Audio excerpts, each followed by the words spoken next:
Hi எல்லாரும் எப்படி இருக்கீங்க? நல்லா இருக்கீங்கன்னு நினைக்கிறேன். ஸோ ரொம்ப நாளாச்சு வீடியோஸ் போட்டு. ஸோ அதனால எந்த வீடியோ கிளிப்பை ஆட் பண்ணுறது, எதை எடுக்கிறது, எப்படி வாய்ஸ் ஓவர் கொடுக்கறது, என்ன பேசுறது அப்படின்னு ஏகப்பட்ட கன்ஃபியூஷன் வந்துட்டே இருந்தது. சரி, ஓகே, இந்த மாதிரி கேப் விட்டாலே நமக்கு இந்த மாதிரி கன்ஃபியூஷன்லாம் வருது. ஸோ இனிமேல் கன்சிஸ்டன்சியாக வீடியோ போடலாம் அப்படிங்கிற மாதிரி ஒரு ஐடியாவில் இருக்கேன். ஸோ அதுக்கு எனக்கு நானே ஒரு சேலஞ்ச் வந்து கொடுத்துக்கிட்டேன். என்ன அப்படின்னா, அந்த கன்சிஸ்டன்சி அப்படிங்கிற ஒரு விஷயம் சொன்னேன் இல்லையா, அது என் லைஃப்பில் வந்து நடந்ததே இல்லை. நான் வந்து ஒரு 10 நாளைக்கு மேலே ஒரு விஷயத்த கண்டினியூவாக பண்ணேன் அப்படின்னாலே அது வந்து வேர்ல்டு ஹிஸ்ட்ரியில் எழுதலாம். அந்த மாதிரி ஒரு அற்புதமான செயலாக இருக்கும்.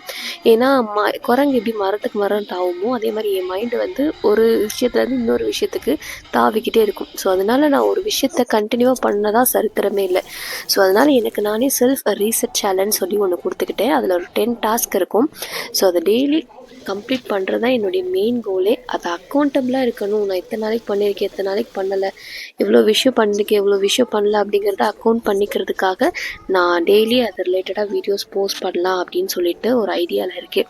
ஸோ ஹோப் இது வந்து என்னுடைய லைஃப்பை வந்து கொஞ்சம் ரீசெட் பண்ணி நான் ஒரு நியூ பிகினிங்ஸ்க்கு கொண்டு போவோம் அப்படின்னு நினைக்கிறேன். ஸோ ஹோப் இதை நான் கம்ப்ளீட் பண்ணுவேன்னு நினைக்கிறேன். ஸோ 30 டேஸ் முடிஞ்சது அப்படின்னா நெக்ஸ்ட்டு 60 டேஸ்க்கு கன்வெர்ட் பண்ணிக்கலாம்.